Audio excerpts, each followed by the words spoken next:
And we're live. Welcome, everyone. My name is Felipe from the Instantly team. We have more than 30,000 customers sending emails and landing on the inbox. And here I have the great Lead Gen Jay, one of the biggest influencers in the space. I think you have like 50,000 followers right now on YouTube. I just lost the count. How are you, Jay? I'm doing well. Thank you, Felipe. Something like that. I don't keep track anymore. But yes, excited to be here. Been working with you guys for a long time. So excited to pour some value into your audience here. Awesome. So Jay is going to share all his secrets today on how he managed to get to $700,000 a month on his agency. Is that right? Like how is that even possible? I think that's like it's just an unthinkable amount. But you know, I see you on Instagram. You have a huge office, so obviously to pull that off, you need to have like, you know, a good cash flow, decent revenue. So, and then, you know, I see like some of your content, traveling, all of that. So obviously to afford a lifestyle, you need to have a very profitable business. So yeah, how about we start with a little bit about yourself, your background story, obviously. You probably like try something before lead gen. So how did you get to where you are today? I'd love to start off just by saying the 700,000, like everyone listening to this, don't believe everything you see on a screen. 700K is a really good month for us. Typically, we're hovering anywhere from like 400 to 700. And Yes. people look at that number and they say like, holy crap, how am I ever going to get to that? Well, I'm looking at my friends who are doing like $2 million months. And I'm like, holy crap, how am I ever going to get to that? So just it's one step at a time. You accomplish one goal, you move on to the next, hire one person, move on to the next. And before you know it, it adds up as long as you're learning and growing a little bit every day. So that's a little bit about that. And a little bit about me. I actually wasn't an online marketer for like the first half of my life. I actually went to medical school, finished medical school in New York City, practiced for a year as a family medicine doctor. Now, my intro into online marketing, cold email specifically, it's about a decade ago. I don't know if anyone in the audience wants to guess how old I am, but I'm not one of the young guns out there doing cold email right now. I started my online marketing agency halfway through medical school. And back in that day, it instantly wasn't a thing. We were all using tools like Woodpecker and ClickSend. It was really like the gold for us. ClickSend let us send tens of thousands of emails with one click at one time without all these mailboxes and warming. It's before all the rules really cracked down. So that's, I'd say, what helped me get my agency from zero to like $1 million a month. Just blasting emails into the inbox of tens of thousands of people every week using these old tools and methods that no longer work.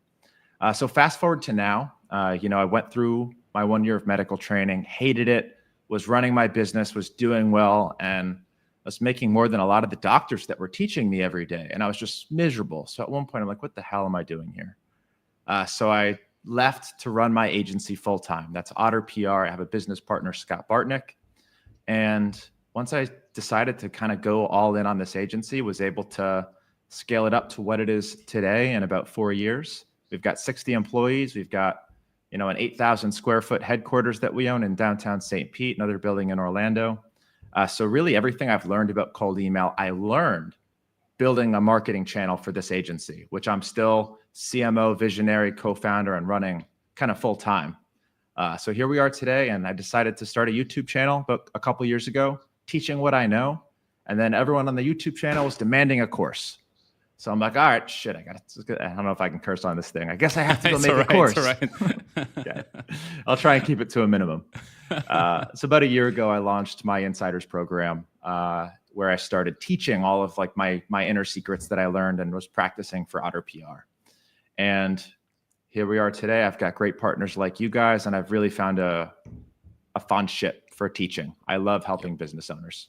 Yeah, we love how passionate you are about this. So obviously, you know, like the wording comes with like all the passion and the intensity. And we really appreciate how, not just about Instantly, but you're educating people out there on how to land on the inbox correctly. Because, like funny story, like I was advising a friend of mine like 2 weeks ago.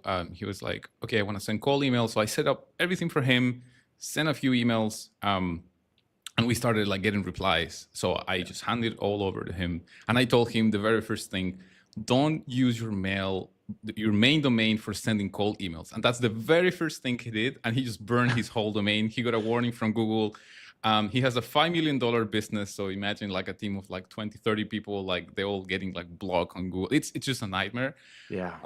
So it's awesome to have people like yourself, like constantly educating people about the best practices, because people assume that sending cold emails is just as easy as like as click of a button. And you know, it's easy, but you still have to stick to best practices. It's just like, you know, like if you want to get fit, like you have to cut down on alcohol, you know, you have to follow a diet, you have to work out. It's just like you have to follow the basics. Like there is no bypassing any of that. So really appreciate all the work you do for the community and everyone out there.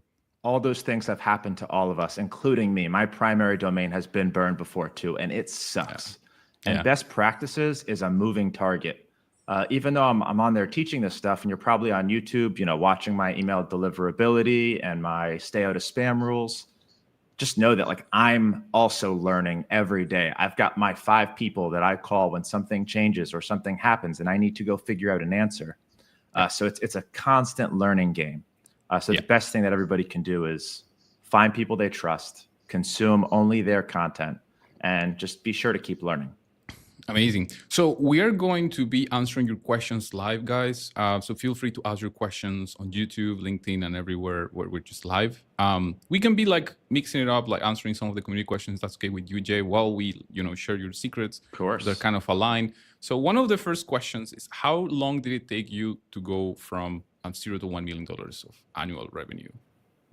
So my first marketing agency that I started was called Instalete. We were doing social media marketing. Now that company took 2 years for me to kind of figure everything out, get a client base, really learn how to be an entrepreneur. And there's a lot of things that you need to figure out to allow you to scale to $1 million per year. You need a team, you need an infrastructure, you need systems and SOPs. So that first run was about 2 years. Now that whole thing kind of came crashing down for a variety of reasons. And then I pretty much had to start from scratch with Otter PR. Once I did that and I had all those skills that I learned from Instalete, I was able to do it in about 6 months. Nice. That's amazing. So yeah, I can see you've tried a little bit of everything.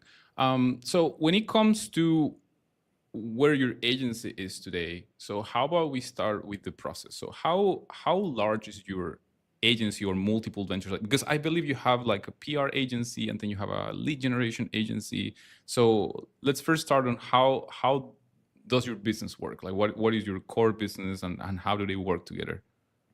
So Otter PR is my core business. This is my marketing agency. Okay. Otter PR is about 60 staff, plus or minus 3. We've got an HR director, a CEO. We're always the staff is always fluctuating between like 55 and 65. Nice. That's across 2 headquarters. Most of those are W-2 employees. Anything we do agency service-wise is Otter PR domain. That one I have a co-founder, Scott Bartnick. We're 50-50. Lead Gen J, which is a much newer entity, I'd say in the past 2 years, anything that's not an agency service that's cold email related, I sell under that entity. So we do full build outs. We do the training programs, the courses, the coaching, and that's 100% me. And it is an active effort to kind of keep those 2 entities separate and figure out how to balance the time. Right. Yeah. I love the brand that you have built around Lead Gen J. Like it's very rare not to know someone who's been around in the space who doesn't know your brand. Like you became like such a strong advocate for lead generation and cold email out there. And you know, we've known each other for a couple of years already. Yeah. And I've seen you growing and it's just been exponential lately. So yeah, very impressive. Like I was always wondering how you just, you know, manage multiple businesses at the same time. But and you look like fine, you look like you sleep your 8 hours a day and all of that. So pretty good like organizational skill, like, you know, like just time efficiency and everything out there. So when it comes to your lead generation business, which is I think what we can like people can take you know the most value from today. Sure. Have you seen, let's talk about like anything that you did in 2024 compared to 2025 so people can, you know, learn a few lessons from here. So what is it that you feel made you succeed on 2024 as a lead generation owner in terms of deliverability or managing your business? Anything that you want to share with people that 2024, I mean, that you learned from 2024 or that help you scale your business? One of the, I'd say, biggest changes, biggest hires, biggest differences in tools and tactics that we implemented probably halfway through 24, that's been a huge change for us, was somebody to actually manage the cold email. But mostly, a lot of our workflow has changed. So we used to do what a lot of people in the YouTube channel watching right now are probably doing. They're pulling data from a B2B database like Apollo. They're cleaning it separately in a tool like Million Verifier. And then they're just putting it into their Instantly AI campaigns. They're probably relatively generic campaigns, not too personalized. One thing that we implemented halfway through 2024, which is something that a lot of people have heard about, but I still haven't seen too many people actually doing it because it does add a layer of complexity and cost. And that's using tools like clay.com. Now, Clay has completely uprooted our workflow. We're no longer going tool to tool to tool to tool. We've got our lead list. We put it into Clay. And then from there, we have basic tables that do everything for us. It uses AI to make sure that that lead is actually a good lead to reach out to. Most people don't realize if they go in Apollo and they type in, marketing agencies under industries, 7 out of 10 are actually going to be the right marketing agencies to reach out to. But the other 3 out of 10 are not a good fit, and they're likely to report you as spam. So using something like Clay to use AI to qualify those people, double verify them. I know Instantly can now double verify as well, but we'll run it through Million Verifier, Find Email, so that we get all those unknowns, get all those catch-alls. And then we'll use AI to do personalization as well. So research the company. We'll usually find 1 or 2 words that are unique that we can throw into the email just to pattern interrupt and say, holy crap, that person researched me. This is an email from a real person that they took the time to write. And as hard as it gets with deliverability, I think the tools that we now have in our arsenal are that much better. So Clay's been a massive lifesaver for us. And then it also puts it right into our Instantly campaign once it's done. Yeah, amazing. I love it. And actually that is something like, for example, I send my own cold email campaigns as well. So actually I used to have a lead generation agency before, and we really like to practice what we preach. Yes. Because one thing, like I tried every single lead generation tool you can think of. Me too. Over the past 10 years. I've done cold email for 10 years, actually. Me too. All right. Nice. And one thing that I've noticed is that people sometimes go too cheap on data. Yes. And then you just get like a database scrape of just everywhere, and you just merge it all together and send it. And that used to work 10 years ago, where you could send like 2,000 emails from a single email account. Those were the golden years. Now you can send 20 or 30 tops per mailbox. But right now, I think the biggest takeaway I can get from everything you said is just don't go cheap on data. Like just try to get good quality data. Try to use a good verification system. I think that's where Clay has its main strength. You can just waterfall different providers and just get good results, and obviously use some prompt in there. Yes. But yeah, that's awesome. Any other automations that you have in your business? Because I know you're big into AI and automations. Is there anything? Because I remember you were kind of building an in-house tool to automate your How replies. long you got? Like, yeah. Yeah. So yeah, how many hours you got? I've got a lot of automations that are running all of the departments in my business, from lead generation to sales to operations. I can definitely point to some really unique ones that I've built that I haven't seen anybody else doing. And I call it the reply JI system. I think we actually talked about this briefly. It's basically 3 different tools that I've stacked together to build in an automated reply system. Somebody responds to my email in Instantly AI. Instead of relying on Instantly AI to categorize it as interested or not interested, I actually have other categories. I have soft no, hard no, F no, and different things will happen based on kind of how they respond. But if it's a soft no, it actually sends them a heartfelt thank you and goodbye with some case studies. If it's an interested reply, my automation will do research on that person using a combination of Perplexity and Claude to actually go out into the internet, find info about them, use my prompts and my knowledge base to craft the perfect reply to them that's actually well thought out, like a real SDR took the time to research that person. And then we have the option to either send that automatically within minutes or add a human review step in our Notion database. It all goes in there. All my team has to do is click a button to send it or edit it and then click the button to send it. And that's expedited our workflow a ton. And the biggest thing that it's done is increased our conversion rate from interested lead to call. Most people don't get back to their interested leads fast enough, and they're just sending canned replies once somebody took the time to raise their hand and say, I'm interested.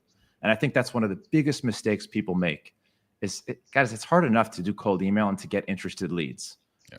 Once somebody raises their hand and says, I'm interested in learning more, you better take the time to respond to them quickly and do the research and give them a well thought out response. So that's really what this reply JI system that I built does. Nice. I totally agree with you. And I think that kind of answers this question from the community on how do you turn positive replies into book calls? Because a lot of people, they kind of assume, okay, so I got like a bunch of replies, you know, that's it, I'm done. But now comes the other challenge, which is following up with these people and making sure that they actually turn into calls and then paying customers, right? So I love how you have automated that part, because a lot of people, they kind of get lazy on it. They don't follow up enough, or they don't respond quickly enough. There is some data that I was reading the other day about the recommended response time. So if you respond under 5 minutes, the likelihood to convert someone, it's many times higher, right? So that is something that I think you have kind of solved, and at the same time increase potentially your conversion rates by just automating the process, because a human will not be able to respond unless you have like an army of people checking your inbox constantly, right? Most people don't have that luxury, unfortunately. Yeah, so exactly. Yes, systems is the answer. But sorry, continue. Yeah. No, I wanted to ask you, is there anything else that you think could help this community member, Kumar, on turning positive replies into book calls, on top of automating your Unibox, and also doing research and responding to people? Anything else that you think it could like help him convert better? 100%. And guys, obviously this isn't a problem until you have a lot of interested replies coming in. Right. If you're getting one a day, this isn't an issue. So first you need to solve for that. How do I get at least 1 out of every 100 emails I sent to convert into a positive reply? For most offers, that's kind of the goal metric that I'll look for. But then once you're at scale and you're getting 10, 20 interested replies per day, you really need to think about this question. How do I turn these replies into booked calls? So a couple of things that you can do. One, I just mentioned, get back to them quickly, do research. And then a lot of this comes into sales. It's a sales question, because now they're interested. Now it's turning that interested person into a sale and into a call. Now, what a lot of people like to do is just info dump on these interested replies. Here's the pricing. Here's all the features of the offer. You want to avoid doing that. If they have a specific question, answer their question, and then keep something on the line for more. We talked about lure. This is one of the things with lure. You don't just want to info dump on anybody in your cold emails or in the appointment setting process. Keep a lot of that for the call and try and defer as many of those questions as you can for the call. If someone's like, I need the price before I get on a call, give them the price. Don't hold all of that off, but don't tell them all of the features. Let them know they're going to learn something special on the call. So there's that, keeping a lot, don't info dump on them. And then 2, use the CRM. So we like to keep our cold email CRM and our warm CRM completely separate. We're using Go High Level for all of our warm leads, people who know who I am. They've booked a call, they've filled out a form, they've taken some action with my company. If they haven't taken an action yet, they still stay in my Instantly CRM. So Instantly was like $97 a month to activate your CRM. Yeah, unlimited seats. I don't know a single CRM that doesn't charge per seat. So we just went Go High Level is the only other one. Go High Level. Yeah. Great guys. Yeah, we love the Go High Level guys. Yeah, with Instantly and Go High Level, that's everything that you need to scale to $1 million. I firmly believe that. But activate your Instantly CRM and live and die in there. Because another huge mistake people make, which is a lot harder to automate, is the follow-up. So you'll want to set those follow-ups. You send them an email. Okay, so follow up in 5 days. They don't know who you are at this point. That you're really fighting to get them onto a call because they're not looking for you. They don't know who you are. So you really need to go the extra mile. If they don't respond to your first follow-up, send them another one and move them through your pipeline in the Instantly CRM until they take action. So it's good to have an appointment setter in there who's responsible for that instantly CRM. So those are my additional 2 tips, and I think that'll help you a lot. Amazing. Also, I want to share with you some love from the community. It's great to see people, spreading love. And regarding 2025, right? We spoke about 2024. 2025, well, we're already like almost half into the year. What do you think has been working for you this year? Like, what have you done different, again, in terms of business-wise, managing your business, or deliverability-wise, sending cold email campaigns? I gotta say, Philippe, I'm all in on AI and automation. So everything that I'm doing now and working on is how can I connect this and this? How can I latch on to this signal and automate this process? So a lot of people in here may have seen me posting campaigns with 20% reply rates. And that's really only possible if you, with some of these modern technologies and tactics that I teach. So for example, Trigify is a tool where I can monitor my key opinion leaders on LinkedIn and reach out to anybody commenting on their posts. That campaign gets a consistent 12% positive reply rate. It's just a massive winner. Scraping specific lists. So for our PR agency, the Inc. 5000 list, we pulled that list and we've got a 10% reply rate on that campaign. So 2025 and forward, it's all going to be about automating those signals. Is there a specific place where I know that people are interested in my thing, where I'm not just pulling mass data from Apollo, but I'm seeing that signal and I'm responding to that signal using some sort of automation? And how can I work AI in there to get the best possible response and most personalized message to them? So that's, I think, where this is heading. We've done a really good job at finding those signals, LinkedIn job posts, comments, different award lists. And those signals are going to be different based on what industry you're in. One common one I hear for lead gen agencies is people hiring SDRs and BDRs. That's a simple one that most people don't do. It's not super simple to set up, but it's an obvious one that people don't think about. So if you go that extra mile to build that one time, it's going to produce results for you long term. And I don't think people are willing to do the work and learn the tools to set something like that up, to monitor those LinkedIn job posts for BDR, SDR, lead generation specialist, cold email specialist, and reach out to the companies hiring them. They're asking for help with that thing. Go and help them. Yeah, no, that's awesome. And, I think that gives me like some ideas. Like, for example, people could do exactly what you're doing, which is like tracking companies hiring right now. And all you have to do is just send them a cold email campaign telling them, hey, I see you're hiring people or salespeople. So obviously that's a signal that they're looking to increase their revenue. So if you offer them, let's say, hey, could I send you a list of warm leads so your sales team can close? Yeah. You want to hear another fancy one that I'm doing inside of my Insiders program? It's been working really well for me. Nobody else is doing this.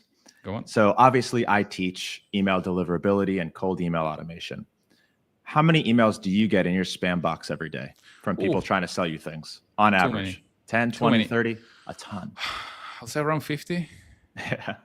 All of those people who are hitting our spam box are having a hard time with cold email. They have no idea what they're doing. Hence, they're in the spam box. So I've turned all of those people emailing me and hitting my spam into leads that I'm reaching out to saying, hey, you ended up in my spam. I'm Lead Gen J, and I'd love to help. Here's a free YouTube video on how to fix it. And again, I've got another 20% converting campaign. So that's a signal that a lot of people don't think about. It's awesome, man. Thank you. Amazing. No, seriously. When you started with this, I knew where this was heading to because I thought about it once, and I'm so happy to hear that someone is doing it. And it's a fairly simple automation to set up. It's in the program, but it's been, again, another 20% reply rate campaign. Nice. No, that's awesome. And yeah, I have to say that I've been kind of auditing some of these spam emails every now and then. They're great for me to create content on LinkedIn. Like they're doing me a favor. I just pick like some of those, and then actually I review one of those, and I got like 300,000 impressions on LinkedIn. It was crazy. But I want to start doing that. Cold email teardowns. Everyone keeps telling me to do them. I'm going to do one. You just inspired me. Do it. You'll get great organic reach. And everyone out there, just throwing some ideas for you guys to create content if you ever want to do so.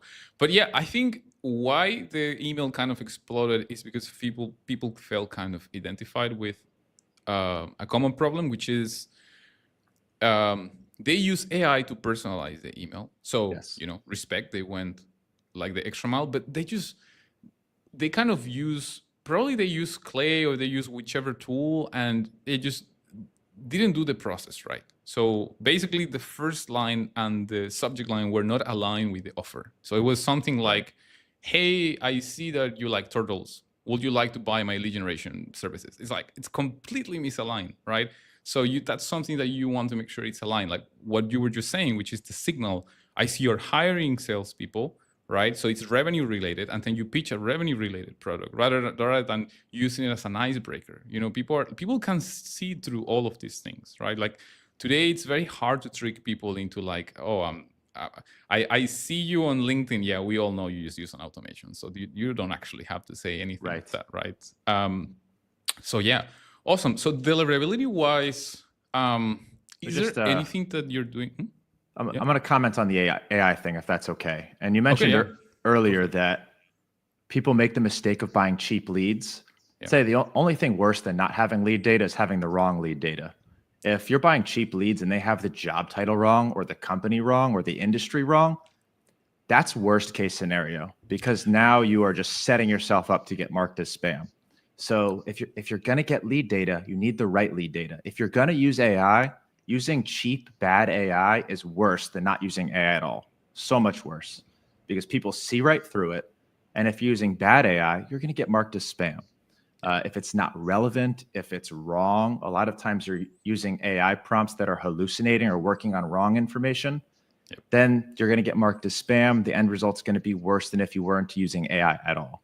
So if you're going to do this thing, you need to do it right. And it's an art and a science that you have to get better at over time. Look at some examples from people like me and Eric Nowalski, who are doing a really good job with like 1 or 2 word phrases that are organically inserted into an email to make it just a little bit personalized, just enough where it's not wrong 99 out of 100 times. And they're able to say, oh, he actually took the time to go find that information. Yeah, I 100% agree with you. I noticed that if I have to rank like the biggest factors to get like more replies, one of them is relevance. So you nailed it on that one. Second is the offer. Well, actually, probably the offer is top one, but relevance and offer are the top, and then deliverability, right? Like you obviously, if you're not landing on the inbox, like it's all pointless, right? But I think if you get those 3 right, like sky is the limit. Like anyone could get 20% reply rate, like you do. Okay, here is a question from Sat regarding how you manage your list leads. Do you recycle them? Like, how do you make sure you never run out of leads or of databases? Like, what is your strategy there? Something I use personally. So so actually this is based on instant data, right? So we found out that if your follow-ups are too consistent, your reply rates start dropping off after the 3rd or 4th follow-up, like dramatically. So usually you get the highest amount of replies from the first 2 to 4 emails. And then what we do is after that, you start pissing people off and they start marking you spam. Yeah. I mean, we have to put ourselves in the shoes of the other person. If I start receiving 4 consecutive emails from the same person, it's kind of like annoying, right? So what we found out is that if you kind of space it out and you contact the same person, let's say 3-6 months later, they kind of forgot about you. So it's kind of, it's fine to recontact them again. They're not gonna get so pissed. And there is another factor, which is how companies plan their budget and overall a timing issue, right? Because you might be contacting someone today, but they might not need that right now because maybe they don't have the budget or they're focused on something else.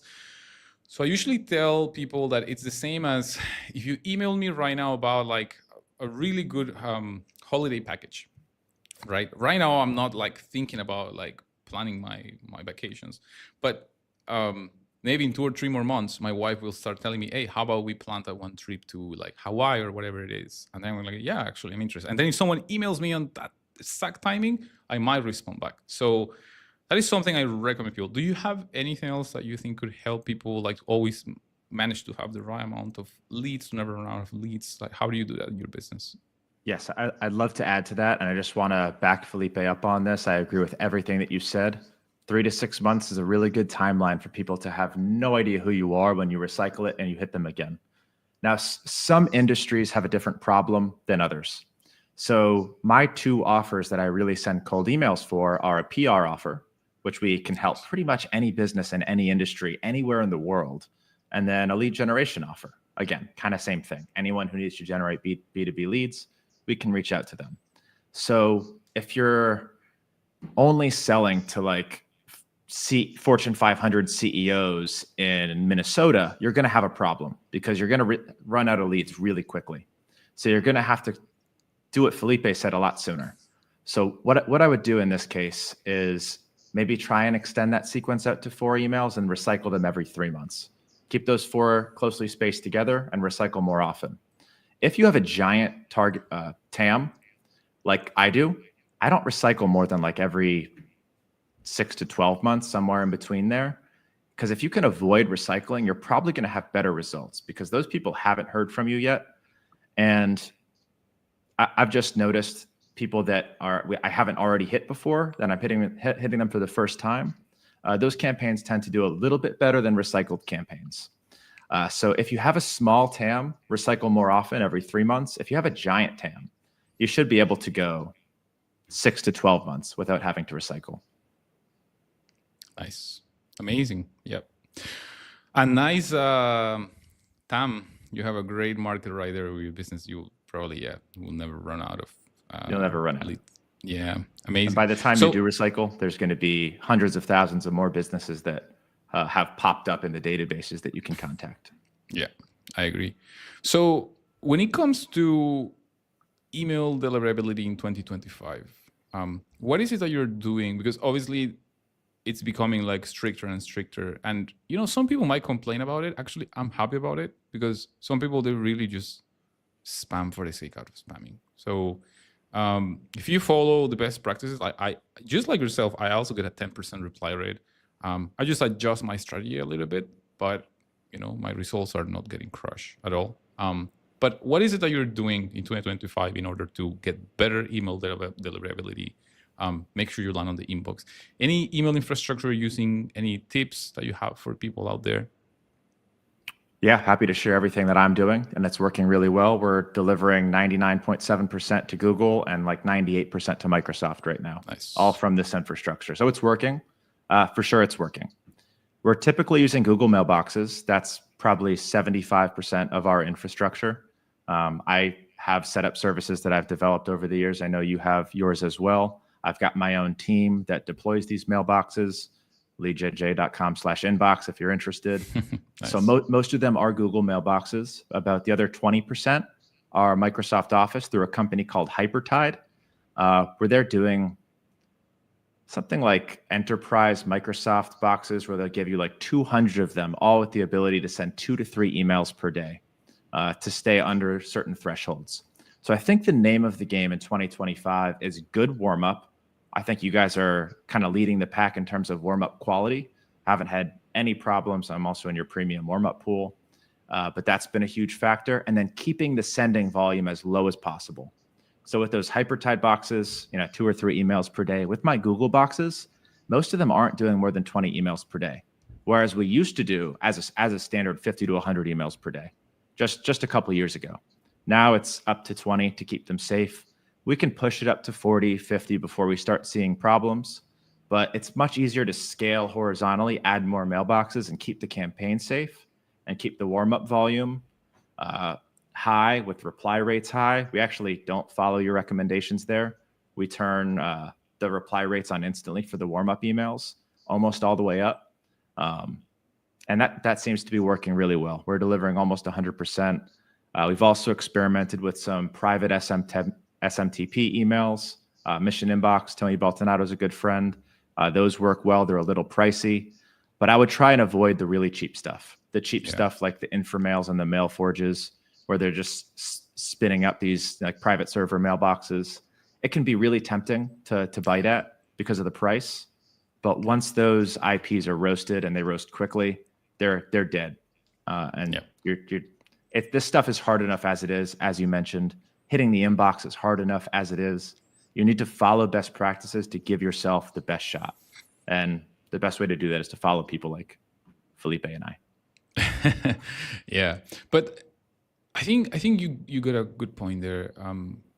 People don't just go cheap on data; they also go cheap on email infrastructure and just overall in tools. And yeah, people shouldn't go for the cheapest possible option. I mean, you might get lucky sometimes, right? Like you might like find like an unlimited CRM, like go high level or instantly, right? And it might be like a good quality one, but I'll say most of the time, yeah, it's probably not a scalable business or not solid enough, right? Because you still need like decent revenue to make sure you have a quality product. So how about we like this is a very broad question, right? But I know you're really into always trying new tools. You're kind of a little bit of like a Nostradamus. Like I don't know if you have like a crystal ball in your office. You probably do because you have a lot of you have the Infinity Gauntlet in your office. I've seen it and a bunch of other stuff. So It's one of them there. Yeah. nice. So yeah, how do you see in the next 10 to 20 years AI? I know people talk a lot about it, but how about in our space in lead generation specifically? Like, how do you see that changing? Today, what I'm seeing today is Google and Apple specifically summarizing emails for people.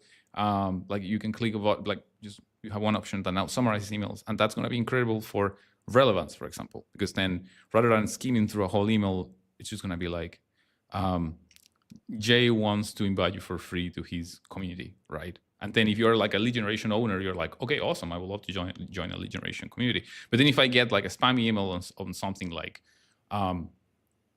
X person wants to sell you diabetes pills, and I'm like, I don't have diabetes. What are you talking about? And I'm just gonna delete the email, and I don't have to even read it because it's been summarized. So what do you see in the next 10 years, for example? So my crystal ball, I think more than anything is my community. They're always sending the new tools and tactics that they're all using, which keeps me on my toes. Because if it's something I haven't heard of yet, now I've got to go learn this thing. And typically I've got someone from the community to come expedite my learning curve. Now, I guess a couple ways to approach this question. How do I see it changing the world of cold email? And then how do I see, my job role in the next 20 years? It's a very confusing time for everybody, I'm sure. For cold email, I think we're already starting to see the results of this. We're starting to see Google implement Gemini, like you mentioned. Microsoft, we know, is using AI to read all of the emails going in and out of their ESP. So I think more than ever, we have to get really creative in how we approach cold email, which is part of what I teach. Don't just come in guns blazing with feature lists and prices and links. You really have to try and bait the problem. Get them to raise their hand and say, I could use help with that, or I am interested in more information. But I think going forward, we can anticipate that if your email comes off as really salesy and promotional, it's probably not going to make it through. So for cold emailers, it's going to be a nonstop battle between us and the ESPs, trying to not send spam, not send promotion in that email. Actually try and send genuine emails to get people interested and say, I'd like more information on that thing. Now, one of the things that really excites me with AI and cold email is these fully autonomous AI cold email agents that are researching prospects, developing sequences, doing the follow-up, and doing the appointment setting, all of it under one centralized AI platform. And these companies have been approaching me nonstop. I've probably tested 3 of them so far that actually seemed promising. One of them from MailForge, one of them from China. They give me access. We set this thing up, and it's been trash. Every single one of them's just been total garbage. Not even like a little bit of respectable results. But I do think it will get there, just like everything else in the AI world. You look at it 2 years ago and you're like, that's not usable. Now it is. I've got AI avatars of myself that are now speaking that you can't tell it's an AI. Oh, wow. I'm now using AI for autonomous copywriting that is better than me. If this was 2 years ago, I would have said there's no way this thing's going to be able to write copy better than me. Amazing. So I'm super confident that these autonomous cold email agents are going to be able to do the research, find the prospects, verify them, learn about them, build a sequence to them for email, LinkedIn, text. And then once those prospects reply, it's going to take up the appointment setter role answer their questions, get them booked onto a call. And all of that's going to be done by a single agent. And companies are working on this. I bet Instantly is working on their own version of this too. You haven't told me anything. I just assume because you guys are on top of all that stuff. But that's coming fast. So get ready. Yeah. Yeah. I mean, we cannot disclose much, but yeah, some some pretty disruptive stuff is coming up. We're gonna make an announcement in a week or two tops regarding our databases. So we are going to 10x the coverage that we have on our lead finder, because we have a data I mean, our focus is email deliverability, right, and just sending emails, but one thing that we realize is that in order to get better replies, you need to have really good data and a really good verification system. And that's why we build those tools on the side, in order to make it easier for users and trying to create like an ecosystem of stuff. So yeah, we're very excited about it. And yeah, I think in a month or two tops, we'll have a very disruptive AI feature. It's going to be... Yeah, I'm super pumped for that one, but I can't share much. But it's gonna make it easier for everyone to just work with Instantly. So good. All these things that I'm talking about, the advanced stuff that we're doing with AI and signals and using AI to make sure that the prospect's actually qualified, it's still pretty complicated. You need to patch tools together, have expensive software fees, and that's kind of the new gold standard of sending a good cold email. So if you can build a lot of that into Instantly, at least the lowest hanging fruit, man, you guys are going to have a gold mine. Yeah. A lot of beginners need to be able to go in there and send good cold emails. Yeah, I think that's a good point right there, because this month, Make and what's the other company? Zapier. Yeah, launched AI agents. Yeah, they launched AI agents. So when I saw it, I was like, oh, this is amazing, because it just makes non-technical users be able to just build their own workflows and automate everything. Because before you needed a developer to make all of this happen, but now it seems like it's all possible. Have you tried it out? Like, what are your thoughts on that? So far, I'm not sold on AI on the agents. I think they've become really popular because of the influencers in N8N. Maybe that's just because I haven't fully adopted it yet. But it is something that I'm playing with, specifically in N8N. I've just gotten really good at building workflows and logic in a way that I can get it to do just about anything that I want to do. Nice. There's almost nothing I can't accomplish with a ChatGPT step with a couple different branches in make.com. So an AI agent's probably just going to make that a little bit easier, but not something I fully adopted yet. So currently you build your automations on Make, and you're not a developer, I assume, right? I am not a developer, and I'm actually using all three. I was using Zapier at first. This was years ago, so I've got all of my main automations in there, and we can chat all day about AI automation. Happy to. Then I adopted make.com because it was a lot more flexible, malleable. I was able to do a lot more. And now with N8N coming onto the scene and able to host it on my own servers and build and run unlimited automations, I have a lot of tasks that I consume with automation. So that's really going to save me a lot of money. Yeah, it's always very inspiring when I hear non-technical users building these automations, and you just said like you can build them without problems. Obviously, there is a bit of a learning curve. No-code automation. Yeah. It's true. I think some people get kind of scared at the beginning, but once you pass, like, how long do you think it takes to pass that learning curve and then just be able to like pull them off on your own? It depends what you want to do. So you can sign up for a Zapier account and do some basic automations. Just they make it really friendly just to get in there, connect some apps, and do some stuff. Zapier is the most friendly. N8N is the least friendly by far. Yeah. So if you want to go in Zapier and connect, a form to a Google Sheet, I don't think you'll have any trouble figuring out how to do it intuitively. Now, if you want to go in N8N and make a bunch of API calls to various tools, you're going to have a hard time because that definitely takes a lot of practice, trial and error. So my, call to action there is find a good middle ground, figure out what you want to do. Zapier is going to be the easiest and most expensive. N8N is going to be the most complex, but also probably the cheapest and can do the most, but does require a lot more of that coding and technical skills. Right. But Very they all interesting. accomplish the same thing. Okay, amazing. So speaking of AI, when it comes to your copy, like you just mentioned you use now like an AI that writes your some of your marketing copy. So when it comes to your emails, how much AI do you use to write your emails?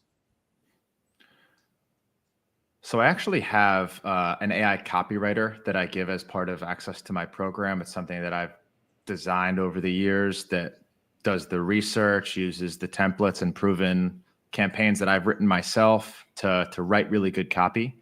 I would say for my own campaigns, I'm still doing almost all of them, and then maybe just using AI to improve it and do the spin tax. But when I'm doing this for clients, I'm almost using exclusively AI, at least to start out, because it just expedites the process so much. And now I've got proven frameworks where I've taught the AI. And this will be the theme for anything AI related. Don't just ask AI to write you a cold email. You're going to get a shitty result. If you're going to use AI, you really need to have your prompts dialed in. You need to have your training dialed in, or else it's not going to give you something that's actually usable. And you're just going to say, oh, AI doesn't work. It works, but you need to have models that are trained with prompts that are proven. And if you're asking about like writing the cold emails that I'm sending because of the Clay workflows and the AI personalization, for those, it's only going to be 1 or 2 words in a cold email. That's just AI for the personalization, not for writing the entire email. So I write my own emails for clients. We use AI as a starting point. Nice. Do you also use spin text in your emails? All of them, 100%. So one of the big fears is that the ESPs are looking at the same message coming over and over again. So we actually developed our own kind of spin tax GPT. Here's all of the words and phrases to avoid in the spin tax. Here's all of the rules that you need to follow. So it sounds organic and you're not just throwing words that are going to end up sounding like not a real email. So yes, lots of spin tax in all of our emails, and everybody should do the same. Yeah, I 100% agree with you. I think that's the best practice. It always surprises me when I don't see people using spin text. It's kind of funny because every now and then we see users like, "Hey, I'm not getting results. Cold email is dead." I saw one comment in the comment section below. Cold email is dead, and most of the time I actually go and check personally their campaigns if It's I funny have that you time. can do that. Yeah. Yeah, That's cool. I mean, I like to be on the trenches, to be honest. We are instantly like we just build a product that people want to use. So the only way to do that is by actually being in the trenches, sending cold emails, talking to people, and most of the time, it's just people not following the best practices, not verifying their leads, using cheap data, using the cheapest email infrastructure possible, not using spin text, just all the basics. I'm pretty sure like you talk about all of that in your insiders program. So it's just like if you just spend a little bit of time doing a course like yours or checking or content, you will learn all of this stuff, right? But if you just want to start sending cold emails and just do one-click blast everybody, most likely you're not going to get results. Fundamentals, 100%. You mentioned spin text. Even that's like, it's basics, but it's a little bit more advanced. If you go even one step back from that, what is your offer that you're trying to sell via cold email, and who are you sending it to? If you can dial that in, everything else gets easier. Yeah, I think what you just mentioned is perfectly aligned with this next question. Great. Because a lot of people, they are like, I get this question very often, like I'm not getting results, right? And then I think nowadays there is no excuse for it, because all you have to do is just talk to ChatGPT and literally explain what you're selling and ask it to start telling you who you should be selling your product to. And very recently, I sent a cold email campaign for a friend of mine. He is a language teacher online. And he needed new clients. I booked him, I think, like 25 meetings. He was super happy with companies, right? So he's like closing like 20 students in one go or more per company. So it's great revenue for him. And then the issue that he was having is that he was not getting replies before. So I told him, okay, let's just talk to ChatGPT. So ChatGPT started telling us, try all these different type of buyer personas. We tried them all. And when we targeted exactly the same company type and industry, the CEOs had 4 times fewer replies than the HR managers. And that was insane because At the end of the day, the CEO is a decision maker, so you will expect them to kind of, give you like a similar response. And at the end of the day, the HR managers were the ones that drove the idea because they fully understood the problem solution. And then all they had to do was like get the signature from the CEO. The CEO kind of wasn't kind of aware of the problem solution. And it's almost like they didn't care, right? Probably because they're too busy with other stuff, right? And also because HR teams, they usually have like a budget allocated sometimes for like training purposes of their staff. So it's kind of all connected. So what I'm trying to say here is today there is no excuse to improve your campaigns, to discover who you should be selling to. Like all you have to do is just talk to ChatGPT, ask it as many questions as possible, tell it, hey, you are now a lead generation expert. I want you to tell me if my offer is good, who should I be targeting, position, job title, industry, countries, or states, whatever it is. But just go have a full conversation with it to try to get as much information as possible. Ask it to research the web, to research the market, right? So I think this question is for you, Jay, because we have a lot of viewers that are kind of new to cold email. So what would you recommend to someone in order to get their first customers? I kind of want to take a different angle with this one because everything that you said is completely right. There's no excuse for not knowing if your offer is going to work, who you're going to position your offer to. I think the mistake most people make is that they want to jump into oceans where there's a ton of other competitors all selling the same thing to the same people because you've seen everyone doing it. Like, all right, let's target plastic surgeons with my SEO offer. Let's target online marketers with my content or video editing offer. Everybody's trying to sell the same things to the same people. And that's fine because there's a reason that agency services are so easy to launch, low upfront cost. A lot of it's based on your labor. So I'm not saying don't launch those things. What I'm saying is find a way to differentiate yourself from everybody else doing the same thing. And a lot of times the easiest way to differentiate yourself is to find the one thing in your offer that that person actually wants. So maybe you're selling SEO agency services. There's probably a lot of people on this call trying to do something just like that. What if you reframed it instead of like, do you want to hire my SEO agency or do you want like a SERP audit, like a rankings audit? Maybe you give them a backlink in a major publication because maybe that person really wants the backlink. Maybe you train Reddit. You're just posting on Reddit nonstop that their company is the best in the country at that thing. Now your pitch is I'm training AI because AI uses Reddit data that you're the best in that thing. So it's still SEO, but now you're framing it in a way that prospect actually wants your thing and you're differentiating yourself from everybody else selling the same thing. Because the fundamentals are true. You want to target decision makers because it's much easier to sell to them. You want to do that with an offer that you can sell high ticket with monthly recurring revenue. And you want to sell to somebody that can afford your services. So the end result of that is everybody's selling agency services or high ticket products to the same groups of people. And there's nothing wrong with that. My call to action to you beginners is find a way to set yourself apart from the pack by talking to your audience and testing different positionings that you're not just another price card in a pile of everyone else selling the same thing, but it's actually something that gets them excited to read that they haven't seen before. Because if they're excited and curious, they'll respond and open the door for you to go close. So your question shouldn't be, what do I sell? Who do I sell it to? You can figure that out. My question, or the hard question that you need to ask yourself is, how do I position this in a way that's going to get my prospect excited that doesn't know who I am? And there's a lot of creative ways to do that. But that's kind of the hardest question to answer. Yeah, I agree with you. And, some of the campaigns I've launched recently have been testing different niches and markets. So I have this one friend who, we send the same cold email campaign across different industries and across different countries. And it's kind of funny because he never tried this before, right? But he has an online business, so it's totally doable.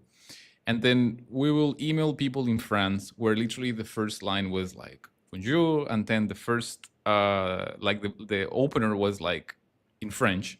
I'm sorry for my really bad French, right? That's the only part in the email apart from bonjour in French and the closing part, which is like kind regards in French. So the person felt like there was a little bit of like effort.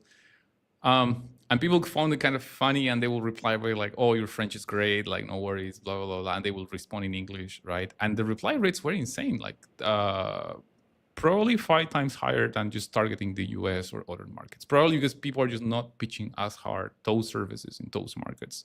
Yeah, and I'll say about something about humor. Humor works really well in some markets and really bad in some other markets. Yeah. But it's always worth testing. If you're unsure, try it. The worst thing that can happen is you get a couple bad responses and you stop the humor. You turn off that A/B test. But I've seen it work really well, and I've seen it work really bad. Yeah, I agree. I agree with you. So this is a deliverability question. You know, I think it's like going back to the basics, but what do you think about this? Do you think people should be disabling open tracking, and what else do you think they should be doing in order to improve their deliverability? Here's the basics. What we're doing right now that we found works really well. We're delivering almost 100%. No links or tracking links of any kind in that first email. And this is something I used to teach the opposite a year ago. This has changed dramatically. We're not tracking open rates. Instead, we're using reply rates as a proxy for open rates, which can be a challenge for sure, because now I don't know really which subject line and first line of the email is going to get the best open rates, which sucks because I used to rely on that. But now I'm just looking at reply rates as a proxy for those open rates. No open rate tracking, no unsubscribe links, unfortunately. And be very careful with the words and phrases that you use in your emails.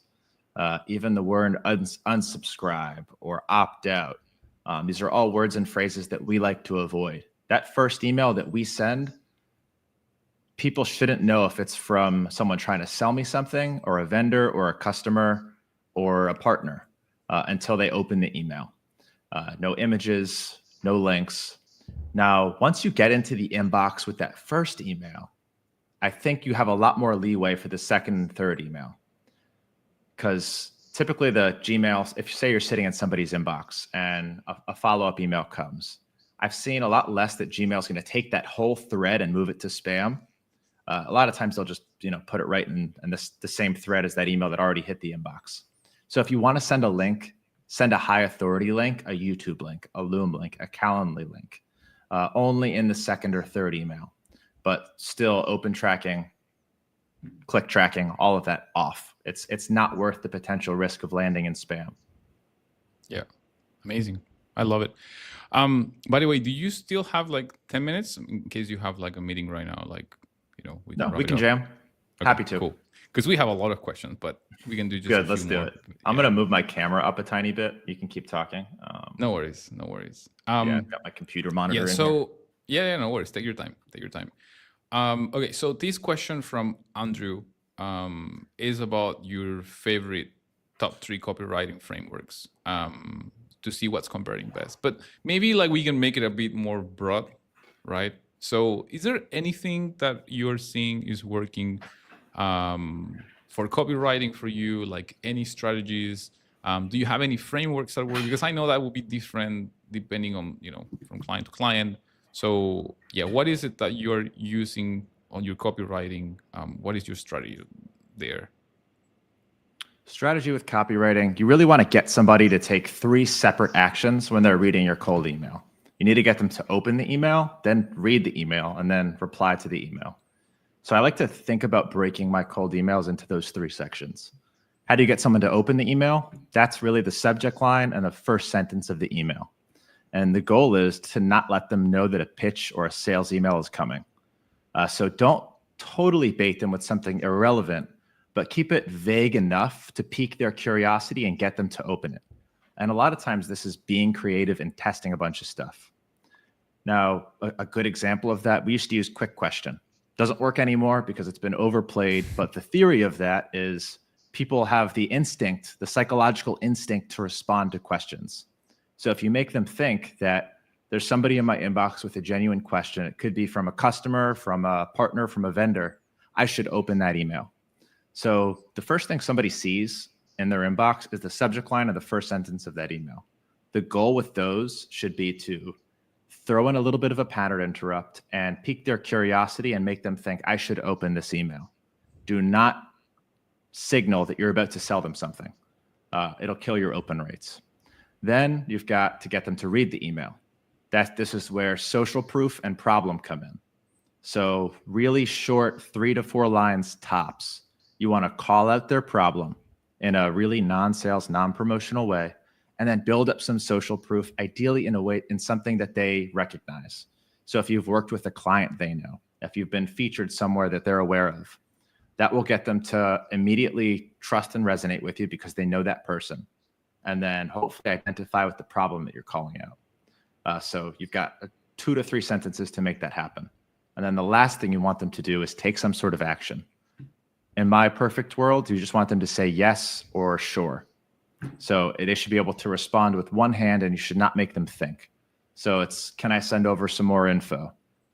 This something you're going through? Something where they can just reply yes. Once they reply yes, that's them raising their hand and asking for more information. Once they raise their hand and ask them for more information, it's on you to convert them into a call. But now you know they have that problem, and that's your opening. So I don't know if that's a framework per se. There's a lot of different ways I spin that to get the same result, but I think that's the best way to think about cold email. You need to get them to open it, read it, and say yes. Love it. Amazing. 100% agree with everything you said. Like, mic drop, nothing to add there. Love it. All right, last questions from Levy. How can you tell when a client's offer is going to sell well on cold email? Do you have any way to predict that, or you just send the cold email campaign? I don't know if I have a system to predict it. So how do I know if an offer is going to perform well? For me, it's 10 years of experience running different offers and seeing what happens. But what I mentioned earlier, standing out from a packed crowd and selling to somebody that not everyone else is selling to, that's really the big tell for whether or not this is going to work. If you're an SEO agency and you're like, hey, I sell SEO services, do you need help ranking on Google? And you're sending that to plastic surgeons. I've got a good instinct that's not going to do very well. You're going to have to send a lot of volume to get any sort of results. Now, if you were to come with that same approach that I mentioned earlier, hey, we train Reddit on your company name being the best. SEOs going this way. They're all training on Reddit data. We've got a 9 out of 10 success rate, getting your company featured by AI as the #1 cold email agency. I worked with Lead Gen J and Instantly AI, and you're sending this to, I don't know, more of a blue ocean avatar. I've got a pretty high confidence rate that one's going to perform better, because now this is something that I know intuitively as a business owner that I would open, that I would respond to. So that's kind of a good shit test for whether or not your offer is going to work. If you got that email, would you respond?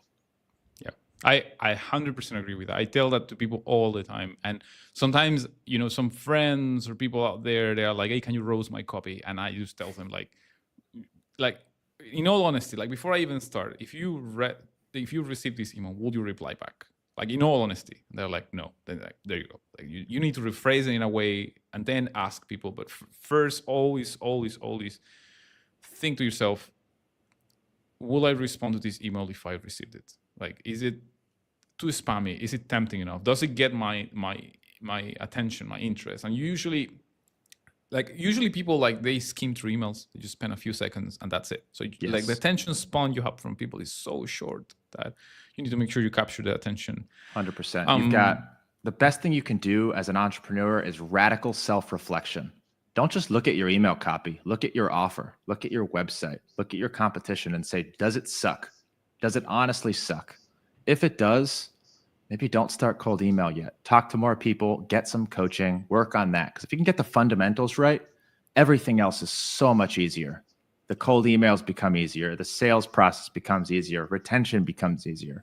So if you're just trying to shill the same BS as everybody else, you're going to have an uphill battle the whole way, from getting your cold emails to work, to selling, to retention, to delivery. So spend the extra time on the fundamentals. 100% agree.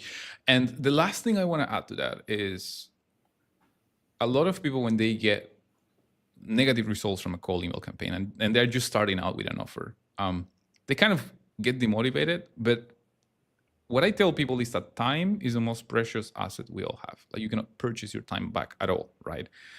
So when you are sending a cold email campaign to 10, 20,000 people, and you're not getting results, or you're getting a bunch of no's, like no, no, no, no, no, no, no, and people replying back, you have saved yourself so much cash in paid ads, in SEO, because in order for SEO to work, you have to wait months, and paid ads is really expensive. But with cold email, like literally, you can just spend like a few $100s and then just test an entire market. And I think that is priceless, because you have just saved so much time, money, you tested the market, and that's it. You just move on, right? A lot of people, they kind of get down and demotivated, but I'm like, man, you don't know the big favor you have done to yourself. You have just, now you have all this time that you can use to improve your strategy, your targeting, your copy, and so on and so on. I couldn't agree more. As a strategy for testing a new offer, testing an audience before you actually build a business around it, there's a better way to validate that something's going to work than throwing together a cold email campaign, especially if you don't already have a warm audience. Most people don't. That's typically what I would do at this point, is run a survey to my list. But if you're just getting started and you don't know what to sell, this is a great way to find out. Yeah, love it. All right, I think that's the last question. I'm really sorry, guys. We couldn't go through all your questions. I love when we have more questions, that when we can manage it means that we have a community fully engaged. But obviously, if you have more questions, you can ask them directly to Jay, or maybe we can do another one of these lives. Who knows? Jay, what would be actually, you told me first that you wanted to give something at the end of the webinar to people. I can't remember what it is, but I think you wanted to share some access to people to some sort of mystery bonus or something like that. Yes. So if you go to leadgenj.com/instantly and use the code instantly, I created a special coupon for our listeners here. Save 40% on my flagship offer. This is where we do the build outs. It's where we write the copy for you. It's got all of my most secret training that I don't post on YouTube because it's not all super YouTube friendly. Got like 1,500 people in there. Go read some of the reviews. Everyone swears by it. Nice. And if you want to go to leadgenj.com, I've got a lot of free resources for you. I've got a free community with 17,000 people. We've got a free cold email copywriter that you can use. So all that's going to be available to you guys. So I appreciate you asking, Philippe. Love it. Amazing. Well, Jay, thank you so much again for everything. Hopefully we'll have another one of these. I loved it. I'd love to. Really enjoyed it. And again, once again, on behalf of the Instantly community, really appreciate all the knowledge and insights you've been sharing over these years. And thank you once again for joining today's webinar. Yeah. Thank you for an awesome product. Bye, guys.